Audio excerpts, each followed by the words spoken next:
The most complex organ in the human body is the brain. It's made up of a complex network that includes billions of neurons, all working together so you can put that donut in your mouth, among other things. It's currently estimated to actually be around 100 billion cells working together. To put that in perspective for you, the entire world's population is currently around 7 billion. So if everybody on Earth was a neuron in your brain, we would need 13.4 planet Earths to make it an accurate depiction.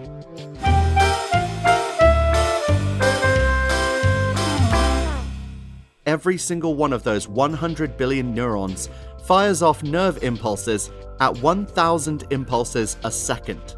We no longer have recognizable numbers big enough to calculate how many impulses are fired a second in the whole brain. But from a Google search, it looks like this.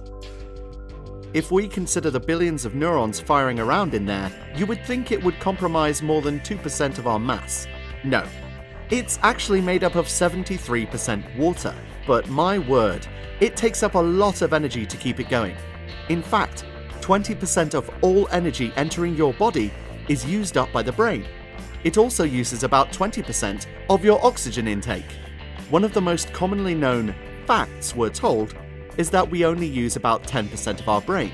This is a flat-out lie. Brain scans clearly show we use a large portion of our brain most of the time.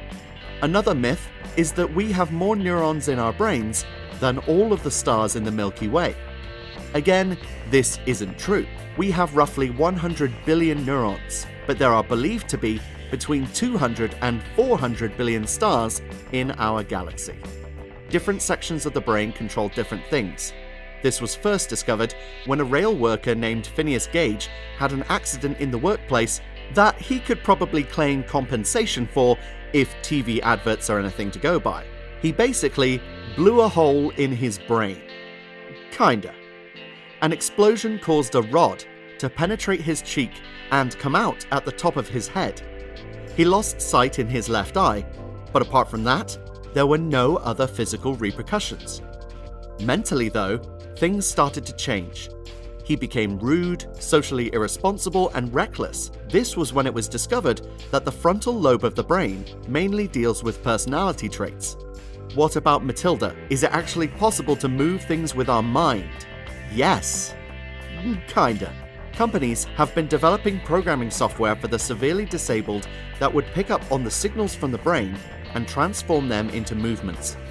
Subjects would basically see an object on the screen and try to move it with the power of thought alone.